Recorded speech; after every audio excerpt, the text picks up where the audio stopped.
time for the best coverage of the top stories in sports. The Sports Wrap with Jason Page starts now. Indeed it does. Thank you, Chad Erickson. Great to have you with us on this Friday edition of the show. We got a lot to do over the next 60 minutes.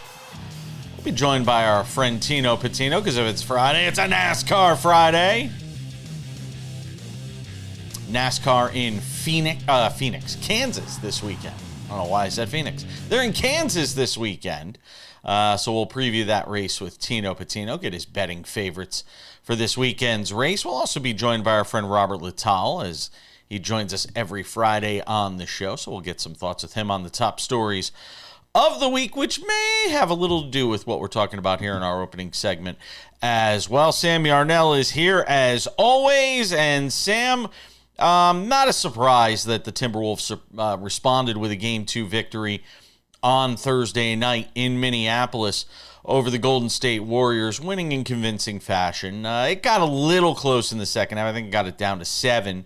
But the Timberwolves win going away, despite the fact that you had a little bit of an injury scare for Anthony Edwards, where he tweaked his ankle in this game, but was able to come back in the second half. And it wasn't a particularly glamorous performance by the Golden State Warriors in this game, but they do enough.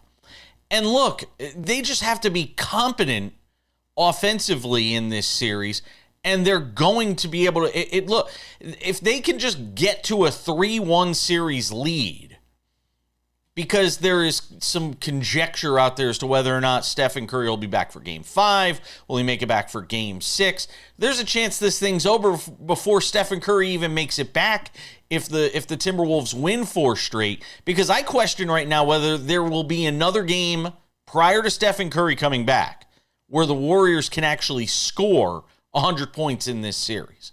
I don't think they can.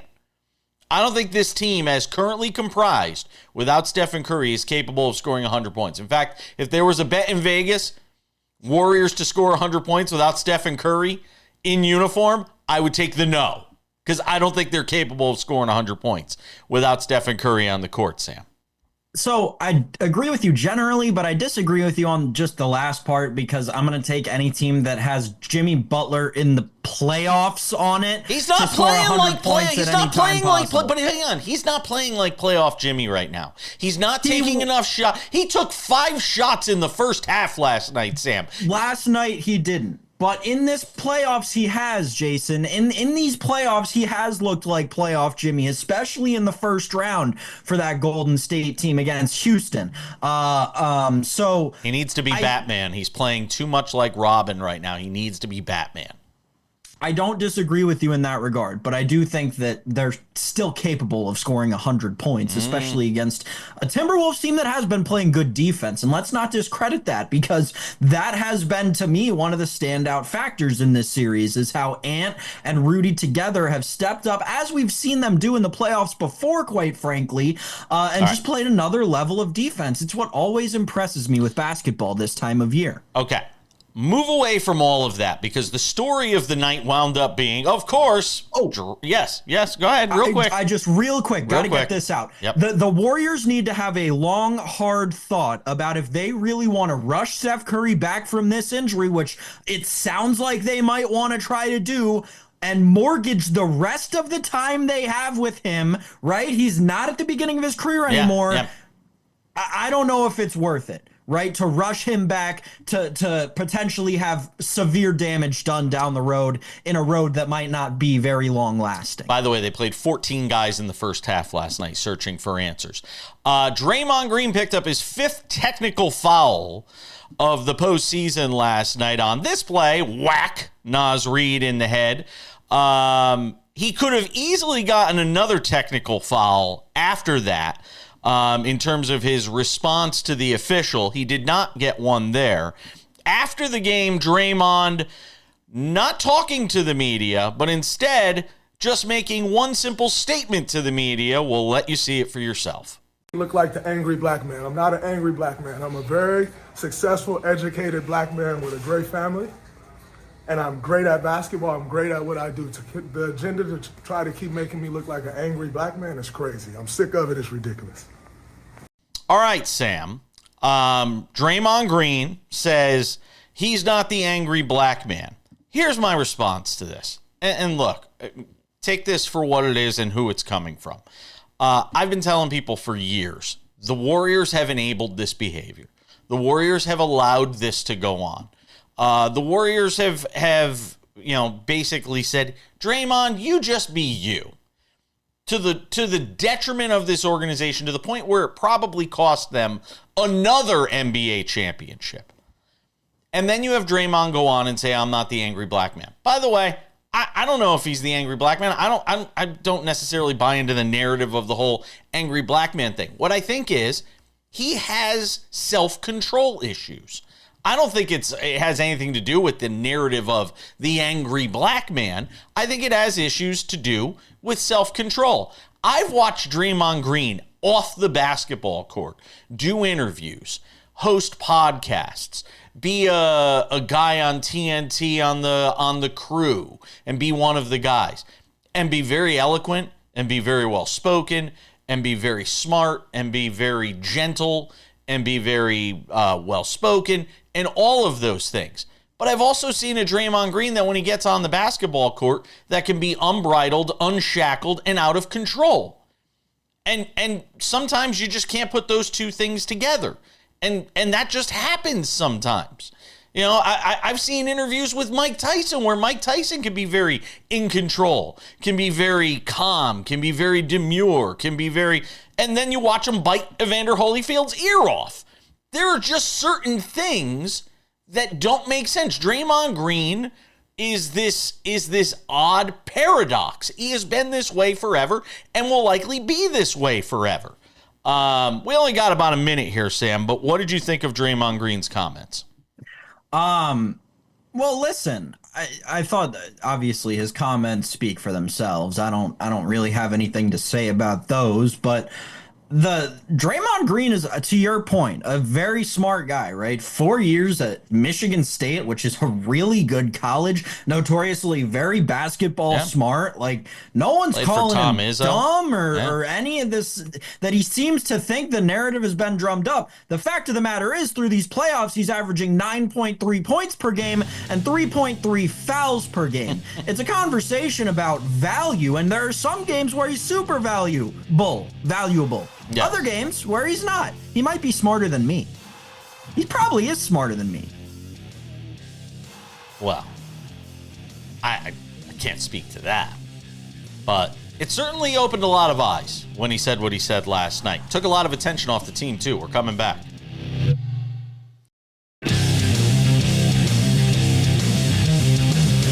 Coming up in 10 minutes, our friend Robert Littal drops by from Black Sports Online. Talk to him about some of the top stories from the week that was. All right, Sam Yarnell. Let's talk hockey. Let's talk pucks. As this unpredictable NHL postseason continues. Who was I watching talk about it last night? Is it Kevin Weeks on SportsCenter with Scott Van Pelt? Could that have been who it was? Might have been. He was just talking about the nature of the parity in the NHL and that it's leading to what we're seeing in this postseason, which is just the unpredictable nature of it all. I mean, you can throw a dart at a dartboard twice and, all right, there's your Stanley Cup, or there's who could wind up winning, or throw it once and figure out who's going to win. That's kind of where we're at right now. A couple of games last night that I want to talk about. Oilers Golden Knights. We had Dennis Bernstein on the show, and I'm not trying to call out Dennis or anything. Dennis, covers hockey for a living and is one of the best that I've talked to for the last, 10 years about hockey. And he loved the Golden Knights in this series. I loved the Golden Knights in this series. I think a lot of people like the Golden Knights in this series. And Edmonton's gone into Las Vegas, which is one of the toughest places to win. And they've beaten the Golden Knights 2 games in a row now. Last night, this back and forth affair, the Golden Knights were up 1-0 till like midway through the second. Then you had, Edmonton come back. They take a 3-1 lead. Golden Knights come back. It's 4-3 late. Golden Knights get a goal, make it 4-4. They go to overtime, and what do you know? Connor McDavid and Draisaitl team up, and Edmonton goes back to Canada with a 2-0 series lead in this best-of-7 Western Conference semifinal series, Sam. And again, we're just kind of left scratching our heads trying to figure out. And look, if there is a team I could see making a comeback down 2-0 in these Stanley Cup playoffs, it is Las Vegas, but they are in a world of trouble right now, Sam. Yeah, so I'm not going to lie. Evander Kane scored that goal. So, all right, first of all, yes, the NHL's got to stop doing this thing where they list a game with like a 9:50 Eastern or 10 o'clock Eastern start time, and then like 15 minutes before at 9:45 or 9:50, the little bug comes on the bottom right corner across the ticker on ESPN or TNT and says, game now scheduled for 10:20 p.m. Eastern. Game now scheduled for 10:30 p.m. Eastern. They got to stop doing this, because what happens is what happened to me last night. Evander Kane scores 2 minutes into the third period, makes it 4-2. I'm like, all right, Edmonton's putting this one to bed. They're doing that thing. The ice is tilting in their favor again. I'm going to go ahead and, turn this one off and, get a good night's sleep here on the East Coast. I wake up this morning at 0:30 to my phone going off. Bzz, bzz, bzz. Hey, turns out Edmonton blew that lead and then came back in overtime, and McDavid and Draisaitl teamed up and scored a winner. So I blame the NHL for changing the time of the puck drop, because they did it again last night, and it really messed me up in terms of being able to cover this game for this show.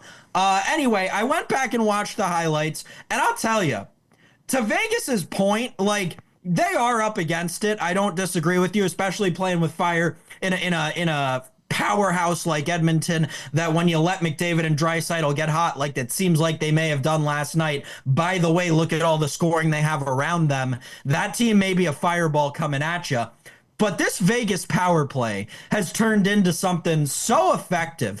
And I'll tell you, Victor Olofsson coming in to Las Vegas with Jack Eichel on that power play line has been really good for the Golden Knights. And it was again last night, a huge part of that comeback that obviously didn't come all the way to fruition, Jason. But if the Golden Knights can ride on one thing, it is that power play. And that could be the difference maker in this series if they make a comeback here, obviously down 2-0. And Game 3 becomes obviously a must-win for them this weekend. More on that later in the show. Hurricanes and Capitals, Sam Yarnell. And look, I mean, you had to feel good if you were a Capitals fan coming off the Game 1 loss. And look, you said this on the show the other day. They were terrible in Game 1 of this series. They could not play worse, and they lost 2-1. So the fact that they came out in Game 2 and played the way they did, and Tom Wilson obviously leading the way in a big way for this Capitals team, and able to get that Game 2 win.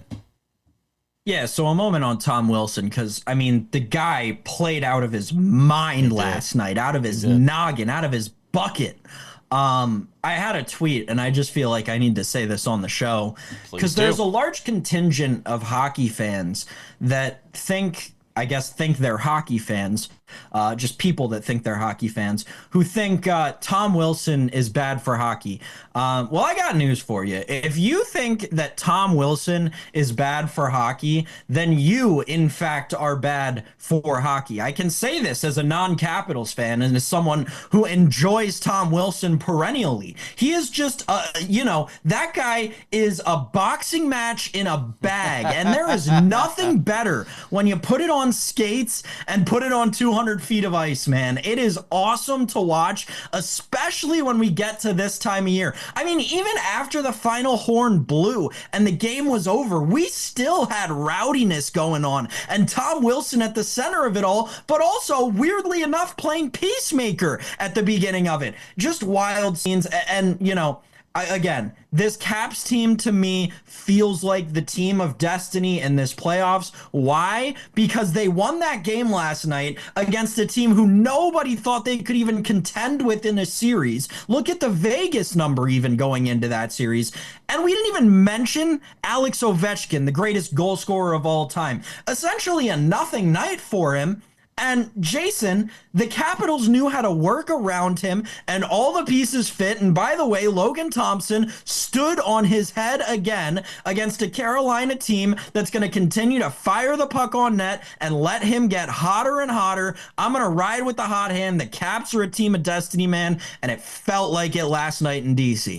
Tom Wilson, by the way, a team high 19 and a half minutes when it came to the forwards on the ice last night. 23 shifts, 19 minutes, 34 seconds. Grinder. Yeah. Dude was playing. Dude was playing. All right, we got a lot more to do on the show.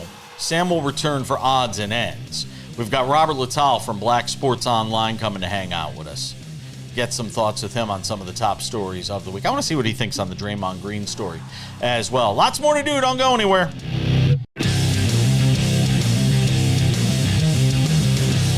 And this Friday edition of SportsWrap continues, and good to have you all with us.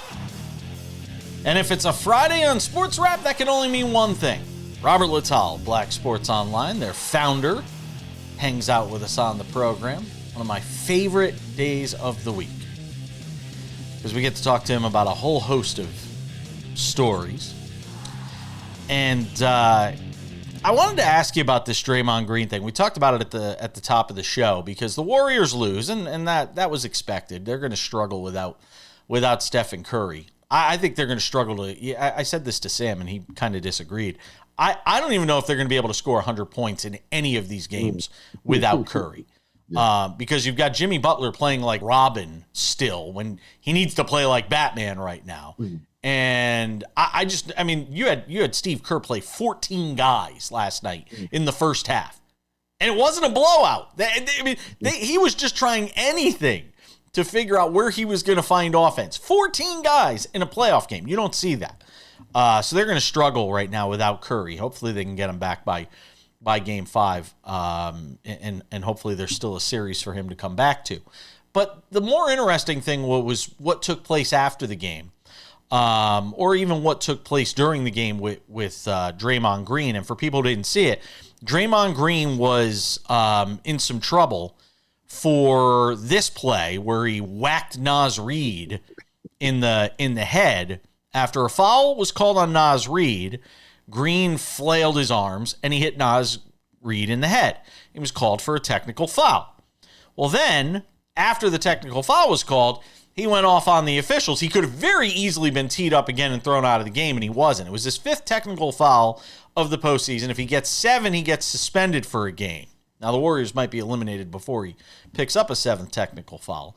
But after the game, Green didn't talk to the media. Instead, he just simply made this statement that Anthony Slater, who covers the team, captured. I want people to hear it. You can hear it for yourself. I look like the angry black man. I'm not an angry black man. I'm a very successful, educated black man with a great family. And I'm great at basketball. I'm great at what I do. The agenda to try to keep making me look like an angry black man is crazy. I'm sick of it. It's ridiculous. All right, Robert Littal. We've all watched Draymond Green over his career. I don't, I'm not buying into the whole thing of, I don't care one way or another, the whole angry black man thing. I've never thought of him as the angry black man. I just think he's a guy that has self-control issues when he's on the basketball court. I've watched him off the court, and I think he could be very eloquent. I think he could be very smart. I think he could be very engaging. But something happens to him when he's on the basketball court where he loses control. If you ever heard this expression, if you got to say it, it's probably true. I'm not angry. I'm not mad. I'm not upset. Normally you are. So something is triggering in him. I mean, this is an individual that said that he had to go to therapy and that therapy, worked for him, because he had certain issues. You don't just, punch teammates, in the face, for no reason. I think what he's trying to get across is that there are this perception of angry black men, angry black females. There are these stereotypes out there, but I don't actually see anybody putting that on Draymond from a racial standpoint. I just think they put it on Draymond from a Draymond standpoint. Now, I've talked to Draymond before, or attempted to talk to Draymond before. I remember I watched the game earlier this year. He was amazing on the court. And I told him, I said, hey, man, you still do and say some crazy things, but I think you should be Defensive Player of the Year. You're really that good. And I've also expressed to him that it's this other stuff that potentially is what's messing, you up. And, he has an accountability issues. It's never his fault. Well, but part of that is because the Warriors have enabled him his entire career. The Warriors have allowed this to happen. I mean, I have always said so much of what's happened here has to be laid at the feet of Steve Kerr, Bob Myers, and this organization, Joe Lacob, even up at the very top of the organization, because they've allowed him to act this way. It's the kid in the schoolyard, and it's your kid who's throwing rocks at somebody, and you're like, it's all right. He's throwing a couple of rocks. He's a bully. Yeah. I mean, let's just be honest. I mean, he's a bully, on the court. I mean, we physically, seen it. It's not like we're making these things up. There's video. It's in 4K. I always say this about Draymond. The Warriors would not have 4 championships without Draymond. The Warriors have had 8 championships. Lost 4 championships because of Draymond. You know what I mean? Like it's a really a catch, 22, with him. And we've seen, like I said, this has been going on, almost from day one, since he's been in the league. And I think he maybe is creating these things in his head to make him a better basketball player. I actually believe that. I think he has to be this way to be the best basketball player that he can be. It's kind of twisted and demented a little bit, but I think he has to create these certain things as if we're not seeing them. And that's the reason if he wasn't putting people in chokeholds or whacking people or elbowing people, nobody would be saying any of this thing. And for the record, I want to say, no one, and trust me, I watch this stuff all the time. No one has said Draymond is not intelligent. Nobody's ever said he was dumb or that he was a dumb. Nobody that. I'm very sensitive because there is a lot of racism and racial things in sports that just try to get washed and pushed away. I don't really see that. I just think it's just Draymond, being Draymond. By the way, he was huge in that Game 7 victory for them against the Rockets. I mean, he was huge in that Game 7 win for them. So and there's been countless times in this postseason where he's made big plays for them.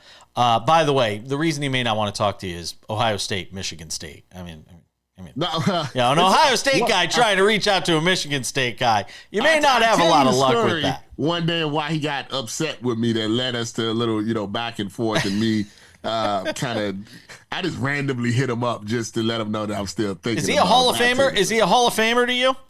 Yeah, absolutely. See, I don't think he is. See, I don't think he is. I think he's the best. I think he's the best defensive player, in the NBA. If I needed one person to get a stop, in the fourth quarter, there's no one that I would trust more than Draymond. It's can I trust him to be there in the fourth quarter? Is maybe the next game is really the issue. Robert Littal is the founder of Black Sports Online, hanging out with us on the show. Don't worry, we got another segment with him. He's not going anywhere. We've bolted him to the chair. We're going to get some thoughts with him on the Bill Belichick, Jordan Hudson situation. If you haven't heard, Pablo Torre, formerly of ESPN, has some interesting reporting on what's happening in that situation. We'll get to it next. You won't want to miss it.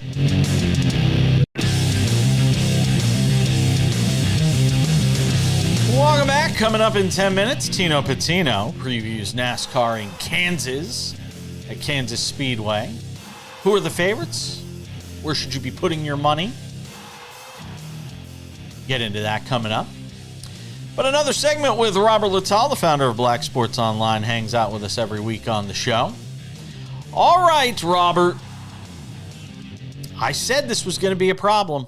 I told everybody that when you start putting out statements about, defending your girlfriend, not even your wife, your girlfriend, on University of North Carolina letterhead and your Bill Belichick, talking about, these false narratives being put out about Jordan Hudson.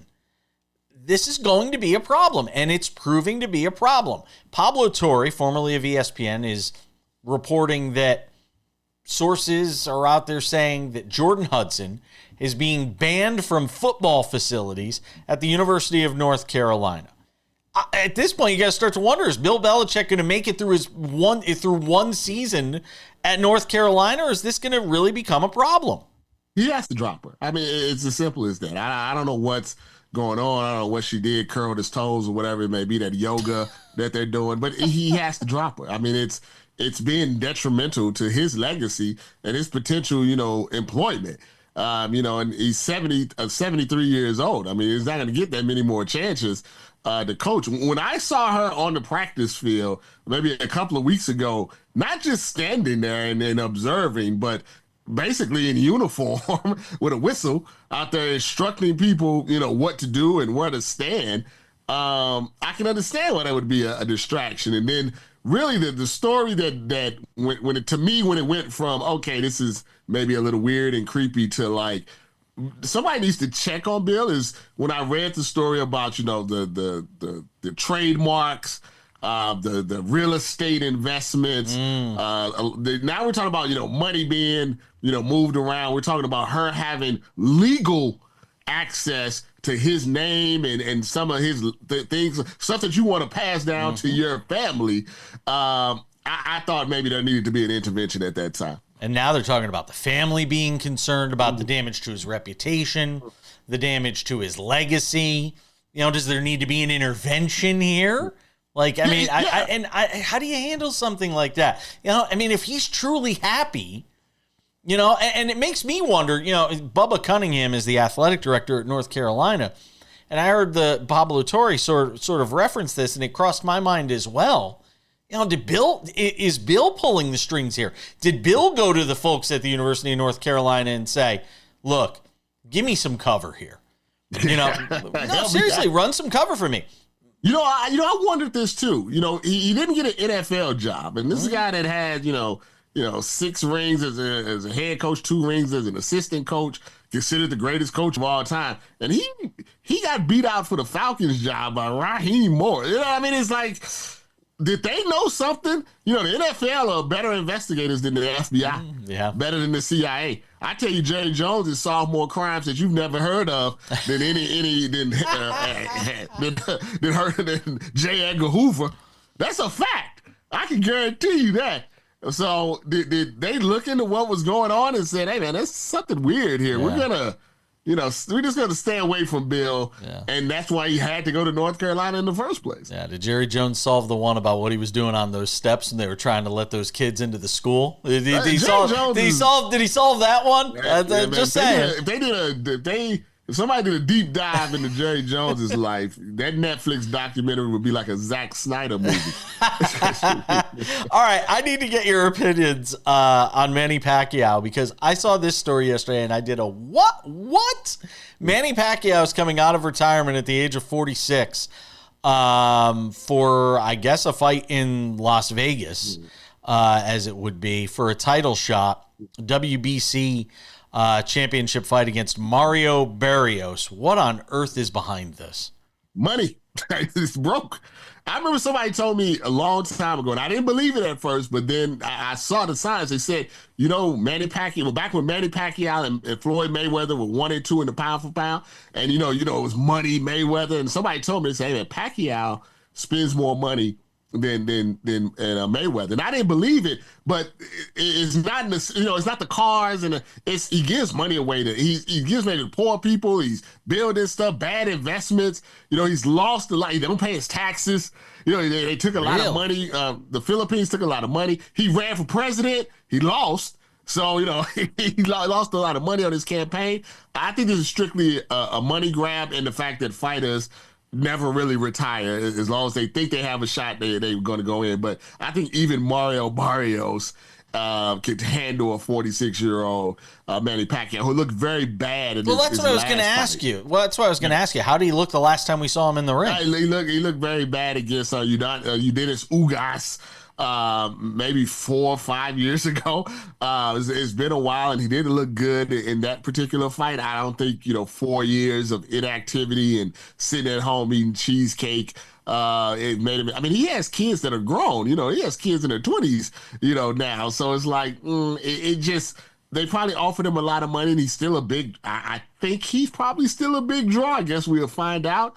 I think he would be. I don't think they'd have any problem selling out a Pacquiao fight, and I think he's going to be the co-main event on this fight with Sebastian Fundora and Tim Tszyu. No, they make Pacquiao the main event on that. Yeah, but I mean it's a co-main event, so I mean I think they'll be able to do all right with that. Well, like I said, I hope that's not. I hope he's not broke. I mean, I just hope that maybe he needs a little something to stuff the retirement, fund. But the question is, will Robert Littal be at that fight? Probably not. No, come on, you're not going to come for Pacquiao? I'll be very disappointed. I don't want to see it. If I want to see an old man get beat up, I just go into downtown LA. There's fights going on down there. On that note, we say goodbye. Robert Littal, always appreciate you, my friend. All right, have a good one.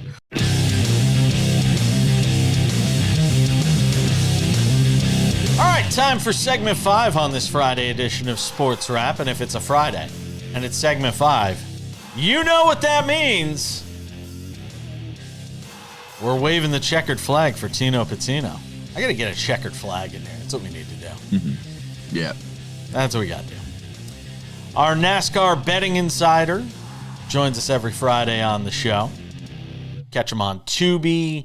You can check him on Sirius XM NASCAR Radio with his betting insider picks on the weekends as well. And he hangs out with us here on Fridays. All right, Tino Patino.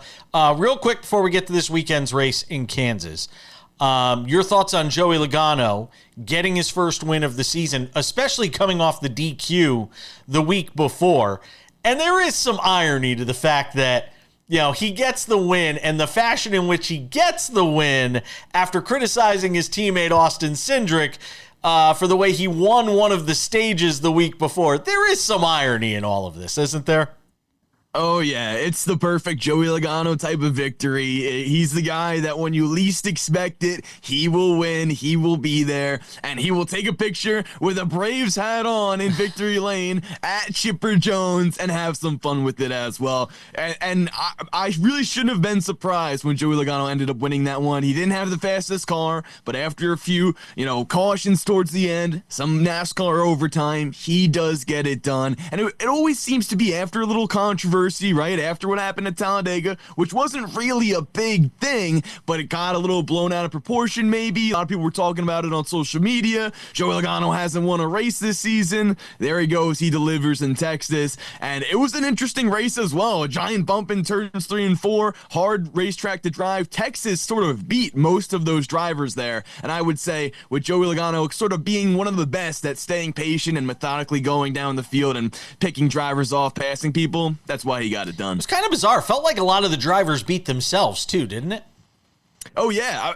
It really had to be a perfect race and if they wanted to win, because some of the leaders were crashing out from leading. It was interesting to see from that standpoint. Josh Berry led a lot of laps, spun out. Kyle Busch was able to get back there towards the front. We talked about him. He had a faster car than we've seen in the past, at least so far this season. He spins out on his own, and we're talking about one of the greatest of all time. So that was pretty interesting to see how the track managed to race against the drivers, if we'll put it like that. But this weekend at Kansas, I think we'll see a different standpoint in terms of how the drivers are able to race. All right, let's talk about Kansas this weekend. The Advent Health 400. Kyle Larson is your favorite at plus 400, so 4-1 for him. Ryan Blaney coming in at plus 650, then Denny Hamlin at plus 800, and Tyler Reddick at plus 800 along with William Byron. Who you liking this weekend? Who should we be on the lookout for? Well, this is a Kyle Larson type of racetrack. I would not be surprised if he went out and dominated this one, 4 top 5s in the last 6 Kansas races. But more than Kyle Larson, maybe Denny Hamlin. Plus +850 for him. He's the king of Kansas.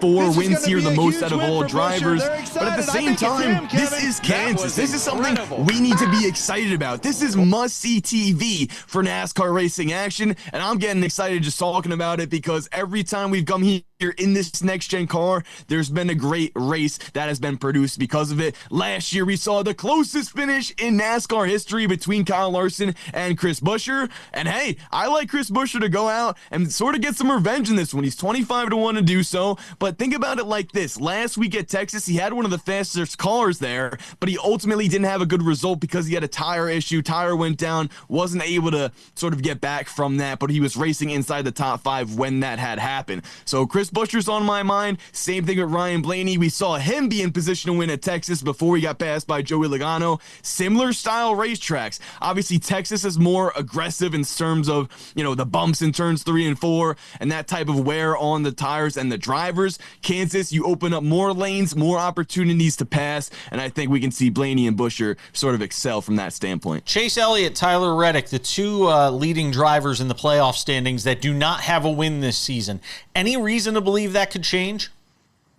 Well, you would think Tyler Reddick, along with his teammate and Bubba Wallace, would excel at this track as they both have wins here, but they just haven't brought the speed as of late to Kansas. So that would be my first thing. I would totally be aware of Tyler Reddick heading into this weekend, but he had 2 20th place finishes at this racetrack last year. To me, if anything, I got to see it in practice and qualifying before I would place a bet on them or even consider them to win this race because of the Kyle Larsons, the Blaneys, the Buschers, the Bells and Hamlins we have out there that we know are going to bring raw speed to that racetrack. Chase Elliott, I would lean, if we were saying Chase Elliott or Reddick, I would go Elliott in this direction. He is Mr. Consistency, has 3 top 10s in the last 3 races at this track. I do expect him to have a strong run, but they've had trouble putting together complete races on pit road, maybe driver issues. If they can do so, I think he'll be in contention. I like a top 5 for him at least. How about Bubba Wallace? You mentioned him and you said, just not enough speed.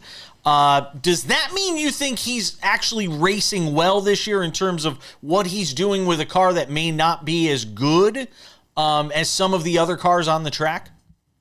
For sure. Well, this is one of his best seasons thus far, especially the way he's positioned himself in the standings. 8th right now. Yeah, perfect. That's exactly where you want to be for him. Tyler Reddick, his teammates in 5th. So those 2 cars being prepared very similar, and it shows in the standings as well. And that's something that they haven't been able to have in recent years with the 23 team, is getting the results for the fast cars when they do have it. I'll go to your point. He has been capitalizing on getting those stage points when the cars haven't been as fast or capable of winning races. But they have had fast cars. I just feel like Kansas, the way they have been super fast there in the past, Bubba, like I said, winning, getting top 5s, top 10s at this track, and then to see them last year, both drivers outside the top 10, that's what worries me. What went wrong there? Can they make the adjustment? So I'd rather stick with a driver that I know has been fast at intermediates and 1.5 miles thus far this season, rather than someone that I need to sort of make sure will be fast heading into this race weekend. Tino Patino, always appreciate you, my friend. Check him out on SiriusXM NASCAR Radio this weekend. And Tubi, always appreciate it, my friend. Be well. Thank you. We're coming back.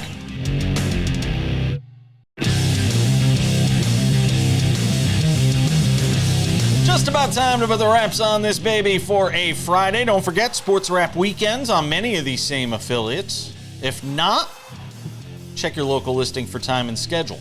SportsWrap with Jason Page, the podcast. If you have not subscribed, go to your favorite podcast subscriber and subscribe today. It is this show available in audio form. You can also watch us on Spotify and on our new YouTube channel, the SportsWrap with Jason Page YouTube channel, available on YouTube. Go and subscribe to that. We have SportsWrap shorts there, clips from the show, clips not from the show. Just clips sometimes that we make because news breaks when we're not doing the show, and sometimes we got to put it somewhere, and we put it on our YouTube channel, SportsWrap with Jason Page, the YouTube channel. All right, without any further delays, ladies and gentlemen, time for some odds and ends. Odds and ends, Sam Yarnell. Let's talk about Rafael Devers and Abdul Carter. In the case of Rafael Devers, he is not happy with the Boston Red Sox. They want him to try and play first base. We knew this was going to be a problem. The organization knew this was going to be a problem. They had 2 third basemen, Alex Bregman and Rafael Devers. They decided to make Alex Bregman the third baseman. That means Rafael Devers was going to be a designated hitter, or he was going to have to wind up being a first baseman. Now they need a first baseman because they had an injury at first base, and Rafael Devers doesn't want to play first base. What do you do if you're the Boston Red Sox? Because Rafael Devers doesn't want to play first base. This is a very interesting circumstance. Interesting, I agree. Well, because Jason, it's just another layer to kind of what you laid out, right? And it goes all the way back to the Bregman signing. It's tough because there are teams that have inquired about trading for Rafael Devers with healthy offers. I have that on good authority that the Red Sox have declined. At least they did before this, right? This was like before the first week of the season. It's like a week before the season. Here's the thing. The Red Sox are in like a really tough spot because they're paying this guy $380-some million. Yep. Like, and if they're doing that to DH for umpteen years, which now seems like the resolution that they reached, which they want to walk back. I get it from Devers' perspective. Yep. But from a baseball perspective, it's hard for me to not say, not that I would ever be in this position, but if I were in that dugout on that guy's team, dude, one of our not top players, but one of our mainstay players in Tristan Casas just had his freaking knee blow up running through first base. Yeah. Pick him up and play 120 games at first base. Like, it's not that hard. That's my personal opinion, though. And again, I understand both sides of it. Yep. They got a mess on their hands when it comes to Rafael Devers, that is for sure. Abdul Carter, seen here wearing the only jersey he didn't ask the Giants for. He is going to wear jersey number 51. After asking Lawrence Taylor for number 56, after asking Phil Simms for his jersey, Abdul Carter will wear jersey number 51. Thankfully, that story is now off of our radar, Sam.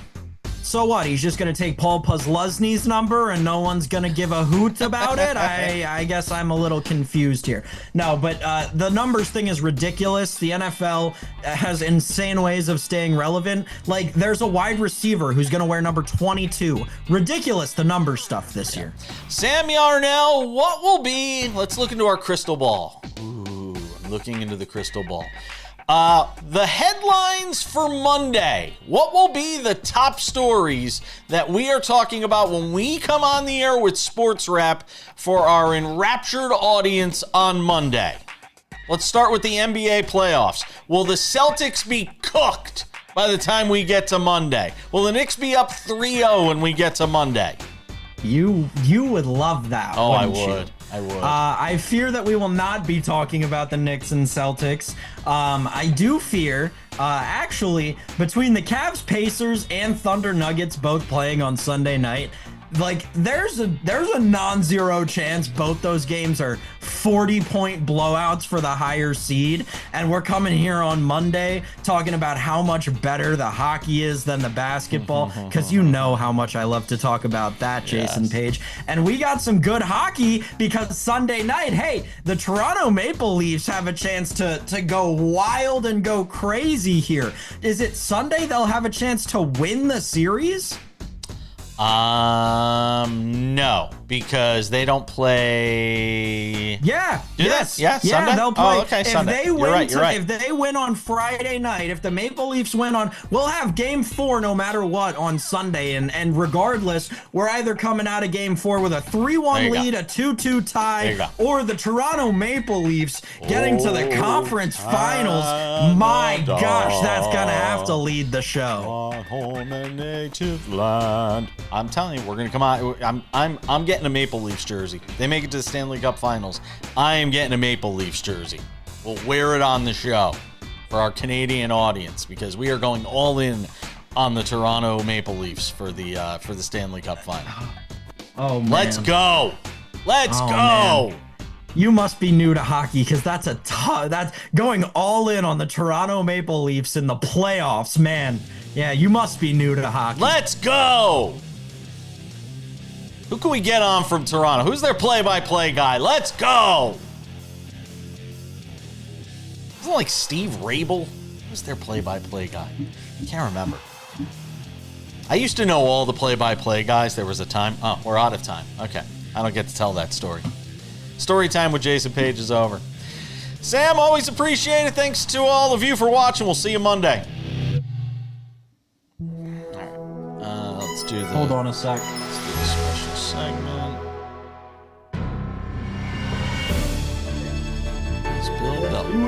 The banner reads, is Bill Belichick's personal life